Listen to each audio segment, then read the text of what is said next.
میاں بیوی کا رشتہ اللہ تعالیٰ نے اتنا خوبصورت بنایا ہے نا کہ اللہ تعالیٰ نے ان کو ساتھی بنایا ہے، ایک دوسرے کے ساتھ چلنے کے لیے ان کو برابری کا درجہ دیا ہے اور شوہر کو بیوی کا سائبان بنایا ہے۔ دونوں میاں بیوی میں سے اگر کوئی ایک بھی بے وفائی کرتا ہے یا اپنے رشتے میں خیانت کرتا ہے تو دوسرے فرد کو آٹومیٹکلی پتہ چل جاتا ہے۔ اللہ تعالیٰ دل میں بات ڈال دیتا ہے کہ جو آپ کا پارٹنر ہے وہ آپ کے ساتھ مخلص نہیں رہا یا وہ آپ کے ساتھ بے وفائی کر رہا ہے۔ اگر میاں بیوی آپس میں خوشحال رہیں، ایک دوسرے کے ساتھ اچھے طریقے سے چلیں اور ایک دوسرے کو اپنا دوست مان کے، اپنا پارٹنر مان کے چلیں تو زندگی بہت خوشگوار بن جاتی ہے۔ کسی بھی طرح کی پرابلمز اگر لائف میں آ جائے، کوئی رسک آ جائے، کوئی ٹینشن آ جائے تو دونوں دوستوں کے ساتھ طرح اس کو سولو کرتے ہیں، اس کو بیٹھ کے بات چیت کرتے ہیں اور اس کو سلجھانے کی کوشش کرتے ہیں۔ ایسا نہیں ہوتا کہ کوئی ایک پرابلم کے ساتھ لگا ہوا ہے اور دوسرا آرام سے بیٹھ گیا ہے، نہیں، ایسا نہیں ہوتا۔ میاں بیوی کے رشتے کی یہی خوبصورتی ہے کہ اگر کوئی ایک بندہ پریشان ہے تو دوسرا اس کی مدد کرتا ہے، اس کے کام میں ہاتھ بٹاتا ہے، اس کی پریشانیوں کو اس کے ساتھ مل کے سولو کرتا ہے اور اس پرابلم کو سولو کرنے کی کوشش کرتا ہے۔ جہاں میاں بیوی کا رشتہ اس قدر خوبصورت ہے، وہاں اس رشتے کی کچھ بدصورتیاں بھی ہیں۔ جی ہاں، بدصورتیاں اس لیے کہ بعض اوقات میاں بیوی میں سے کوئی ایک بندہ بے وفائی کر لیتا ہے یا بے وفائی نہیں کرتا، بے وفائی کا سوچ لیتا ہے، اپنا مائنڈ بنا لیتا ہے، یا وہ کسی ایسی چیز کی طرف راغب ہونا شروع ہو جاتا ہے جو کہ بے وفائی کے ہی زمرے میں آتی ہے۔ میاں بیوی میں سے اگر کوئی بھی بندہ بے وفائی پہ اتر آئے تو آپ کو پتہ ہے خاندان تباہ ہو جاتے ہیں، بچے جو ہیں وہ ڈسٹرب ہو جاتے ہیں اور بہت سارے ایسے پرابلمز ہیں جو آپ کو فیس کرنے پڑتے ہیں، نہ صرف معاشرے کے لحاظ سے، مذہبی لحاظ سے، اور آپ کی اپنی جو مینٹل ہیلتھ ہے نا وہ بہت زیادہ ڈسٹرب ہو جاتی ہے۔ میاں بیوی میں جب کوئی پرابلم سٹارٹ ہوتا ہے تو اللہ تعالیٰ ایک دوسرے کے دل میں یہ بات ڈال دیتے ہیں کہ یہاں پہ یہ پرابلم شروع ہو جاتا ہے۔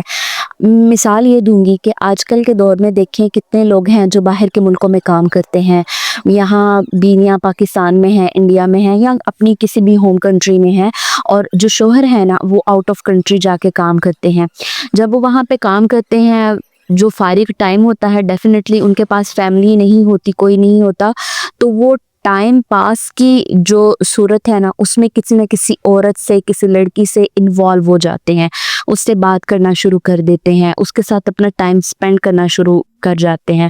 بعض اوقات ایسا ہوتا ہے کہ لوگ فون پہ گھنٹوں دوسرے لوگوں سے بات کرتے ہیں تاکہ ان کا ٹائم اچھا گزر جائے۔ اللہ تعالیٰ نے بیویوں کو یہ طاقت دی ہے کہ ان کو خود ہی پتہ چل جاتا ہے کہ کچھ نہ کچھ پرابلم چل رہا ہے۔ یہ اللہ پاک کا دیا ہوا گفٹ سمجھ لے یا اویئرنیس سمجھ لیں کہ اللہ پاک نے انسان کو دی ہوئی ہے کہ وہ اپنے پارٹنر کا جو کھوٹ ہے نا اس کو پہچان لیتا ہے۔ اور یہاں پہ اور پھر بیویاں کچھ دنوں میں پوچھنا بھی شروع کر دیتی ہیں کہ آپ کی زندگی میں کوئی اور آ گیا کیا، آپ کسی اور سے بات کرتے ہو، کہاں مصروف رہتے ہو، لہجہ بدل جاتا ہے، یہ پتہ چلنا شروع ہو جاتا ہے کہ کوئی نہ کوئی پرابلم ہے، اس کو یہ آئیڈیا مسٹ ہو جاتا ہے کہ یہاں کوئی نہ کوئی پرابلم ہے۔ تو پھر کیا ہوتا ہے، پھر بیویاں اپنے شوہر سے پوچھتی ہیں کہ کیا پرابلم ہے، کیا چل رہا ہوتا ہے۔ یہاں پہ دو قسمیں ہیں مردوں کی، ایک تو یہ کہ وہ ڈانٹ دیں گے، آپ کو چپ کروا دیں گے اور بالکل ڈینائی کر دیں گے کہ نہیں ایسی کوئی بات نہیں ہے، تم فضول سوچتی ہو، ایسا ہو ہی نہیں سکتا، یا میں یہاں پہ کام کر رہا ہوں، تم لوگوں کو کیا پتہ ہے میں کن مشکلات سے گزر رہا ہوں۔ لیکن دوسری طرف ایک دوسرے ٹائپ کے مرد ہوتے ہیں جو کہ فرینڈلی آپ کو بتا دیتے ہیں۔ بعض اوقات پوچھنے والے کا انداز بڑا میٹر کرتا ہے کہ جو لوگ پیار سے پوچھ لیتے ہیں اچھا چلے دوستی میں بتا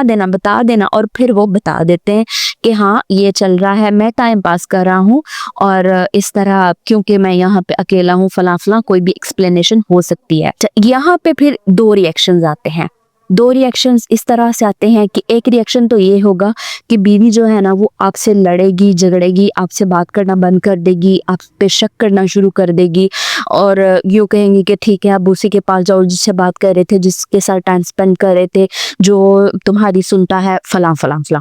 دوسری طرف ایک دوسری ٹائپ کی خواتین آتی ہیں جو یہ کہتی ہیں کہ اوکے ہم بہت براڈ مائنڈڈ ہے، کوئی بات نہیں، اچھا چلو ٹائم پاس کر رہے ہو، گھر تو نہیں لایا نا، ٹائم پاس کر رہے، کوئی مسئلہ نہیں ہے، میری جگہ تو نہیں دی نا، کوئی مسئلہ نہیں ہے۔ لیکن